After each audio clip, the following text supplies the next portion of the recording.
خواستم مثل آسمان باشم، منجی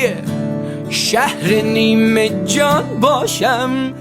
آشیان پرندگان باشم، با همین دست خالی و سردم نعره برداشتم که ماه آمد، مرد جنگاور سپاه آمد، چگوارای بی کلاه آمد، گرچه یک بی چراغ شب گردم سر بخور